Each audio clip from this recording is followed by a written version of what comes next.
জাতীয় থেকে আন্তর্জাতিক, প্রান্তিক জনপদ থেকে নগর, চারপাশে ঠিক এই মুহূর্তে কি ঘটছে তা নিয়ে আজকের আয়োজন এখন চারদিক। পুরো আয়োজন জুড়ে সঙ্গে আছে আমি মেহরিন আনি। ক্ষমতায় টিকে থাকতে স্বৈরাচার শেখ হাসিনা সরকার সব প্রতিষ্ঠান ধ্বংস করে দিয়েছে, তাই এগুলো সংস্কার করার পরই নির্বাচন, এমনটাই বিদেশি বন্ধু দেশগুলোকে জানালেন অন্তর্বর্তী সরকারের প্রধান উপদেষ্টা ডক্টর মোহাম্মদ ইউনুস। একই সঙ্গে বাংলাদেশ পুনর্গঠনে বন্ধু রাষ্ট্রগুলোর পূর্ণ সমর্থন চেয়েছেন তিনি। সামষ্টিক অর্থনীতি, পোশাক খাতের রপ্তানি নির্বিঘ্ন রাখা সহ রোহিঙ্গা প্রত্যাবাসনে তার সরকারের অবস্থানও তুলে ধরেন ডক্টর ইউনুস।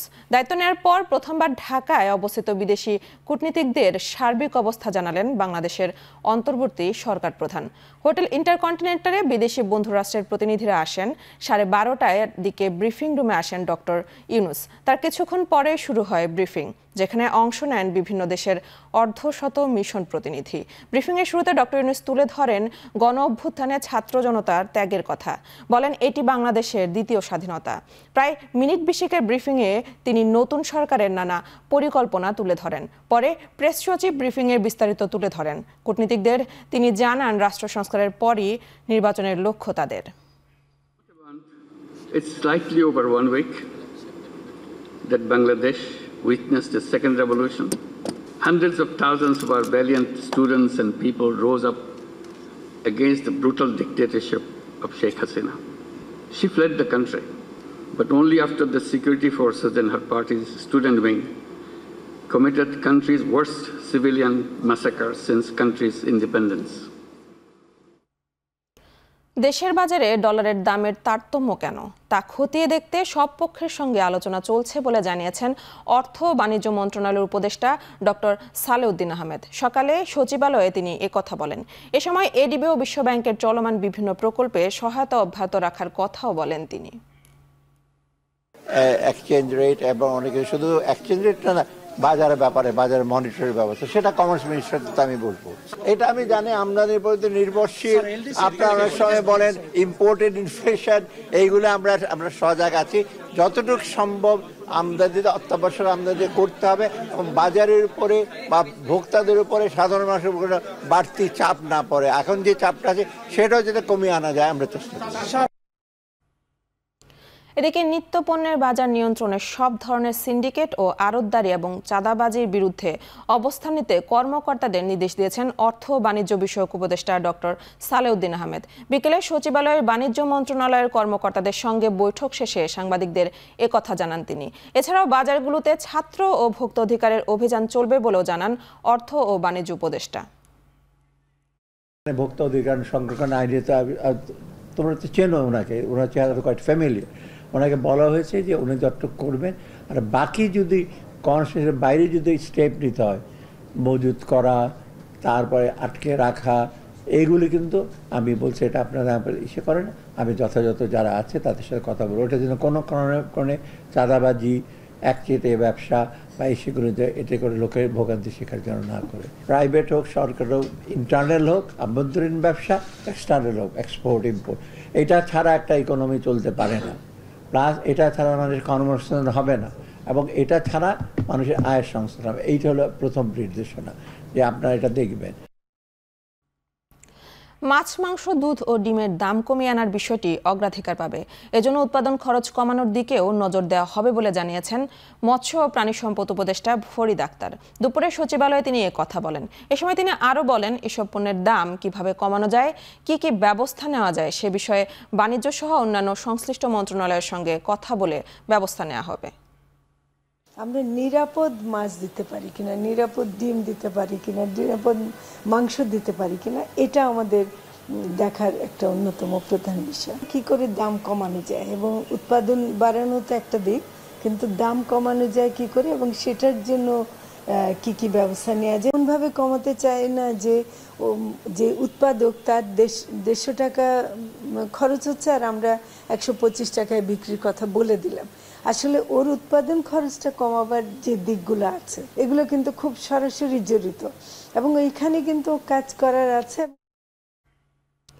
নতুন শিক্ষাক্রম বাস্তবায়নযোগ্য নয় বলে মনে করছেন অন্তর্বর্তী সরকারের শিক্ষা উপদেষ্টা ডক্টর ওয়াহিদ উদ্দিন মাহমুদ। সচিবালয়ে এক ব্রিফিংয়ে তিনি আরও বলেন আগের শিক্ষাক্রমে ফিরে যাওয়ার চেষ্টা চলছে।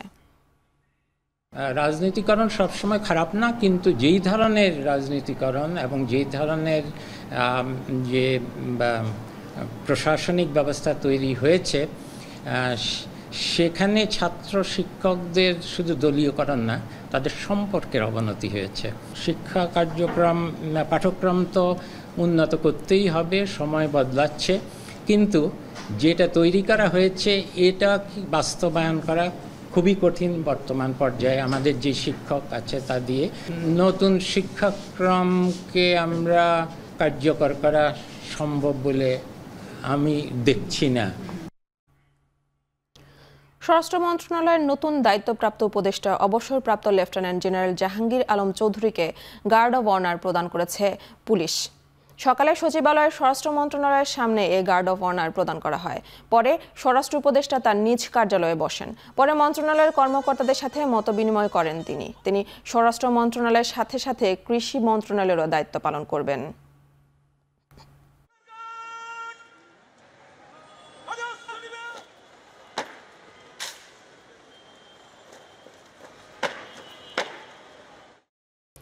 ছাত্র জনতার গণ অভ্যুত্থানের সময় হত্যার প্রকৃত চিত্র প্রকাশ করে তদন্তে সহায়তা করার জন্য গণমাধ্যমের প্রতি আহ্বান জানিয়েছেন তথ্য ও সম্প্রচার বিষয়ক উপদেষ্টা নাহিদ ইসলাম। তথ্য মন্ত্রণালয়ের দায়িত্ব পাওয়ার সকালে সচিবালয়ে তিনি সাংবাদিকদের এ আহ্বান জানান। এ সময় সাংবাদিকদের মধ্যে দলবাজি না করে মানুষের জন্য নিরপেক্ষ সাংবাদিকতার চর্চার আহ্বান জানান তিনি।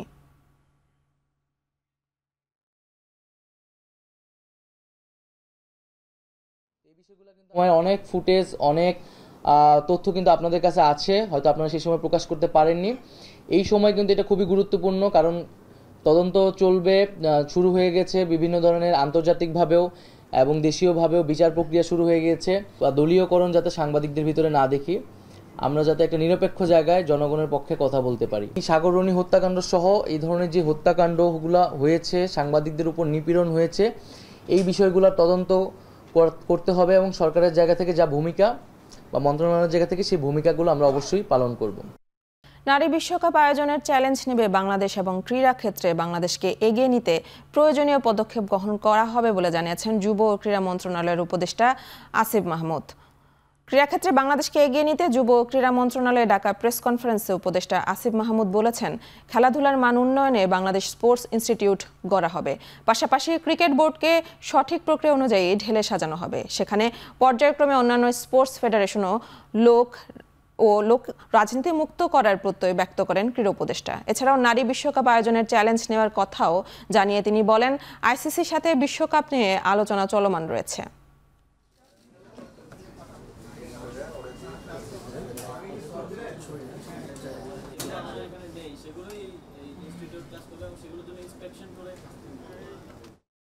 এখন চারদিকে নিচ্ছে একটি বিরতি, ফিরছি একটু পরে।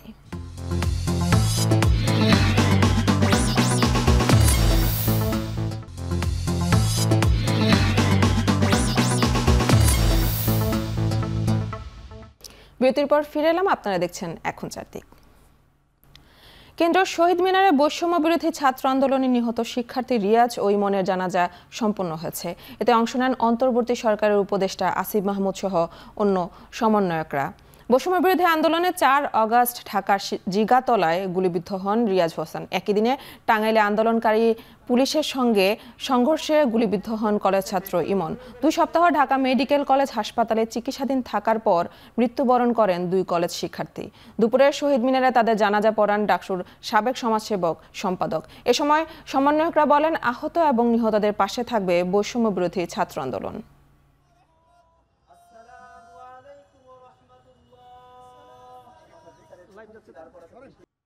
সাবেক প্রধানমন্ত্রী ও বিএনপির চেয়ারপারসন বেগম খালেদা জিয়াকে চিকিৎসার জন্য বিদেশে নেয়ার সিদ্ধান্ত হলেও এখনও দিন তারিখ চূড়ান্ত হয়নি। বিএনপির স্থায়ী কমিটির সদস্য ডক্টর AZM জাহিদ হোসেন বলেন, খালেদা জিয়ার শারীরিক অবস্থা ও চিকিৎসায় সর্বোচ্চ গুরুত্ব দেওয়া হচ্ছে। দুপুরে রাজধানীর আগারগাঁওয়ে জাতীয় চক্ষু বিজ্ঞান ইনস্টিটিউট ও হাসপাতালে সাম্প্রতিক আন্দোলনে আহতদের খোঁজ খবর নেওয়া শেষে সাংবাদিকদের সঙ্গে আলাপকালে তিনি একথা বলেন। ডক্টর AZM জাহিদ হোসেন বলেন, আন্দোলনে আহত হওয়াদের অন্তর্বর্তী সরকার চিকিৎসার ঘোষণা দিয়েছে। সেই সাথে বিএনপিও দল হিসেবে সাধ্য অনুযায়ী সকলকে সহযোগিতা করবে। ক্ষমতা টিকে রাখতে আওয়ামী লীগ সরকারের দমনপীড়ন লজ্জাজনক মন্তব্য করে তিনি বলেন, দেশে এর আগে মানুষের মাথায় গুলি করার এমন নজির নেই।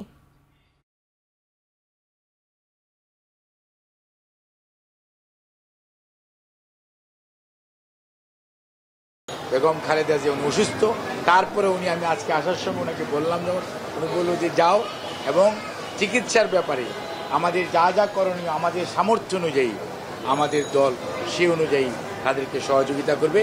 এটা তুমি আমার পক্ষ থেকে সবাইকে বলবা। এটি একটি প্রক্রিয়ার মধ্যে আছে, এখন পর্যন্ত দেশ এবং কোন প্রতিষ্ঠান এটি ফাইনালাইজ হয় নাই, কাজে এটি হয়তো খুব সহসা হবে, বাট এখন পর্যন্ত এটা নিয়ে মন্তব্য করার সময় আসে নাই। এখন 4 দিন নিচ্ছে আরেকটি বিরতি, ফিরছি একটু পরে।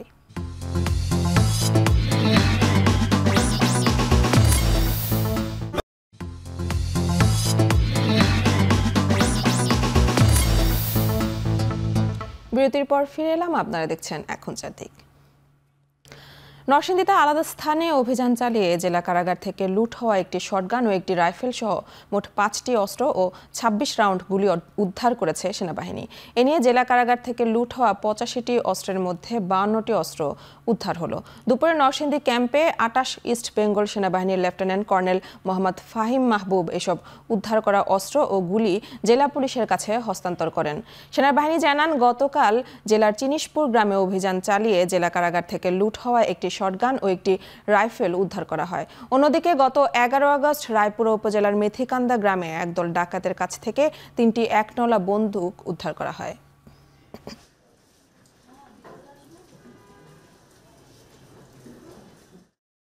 শেষ করছে এখন 4 দিক। এখন টেলিভিশন ওয়েবসাইটে দেখতে ভিজিট করুন www.ekhon.tv, ফেসবুকে দেখতে ভিজিট করুন facebook.com/tv.ekhon এবং ইউটিউবে দেখতে ভিজিট করুন youtube.com/c/ekhon tv।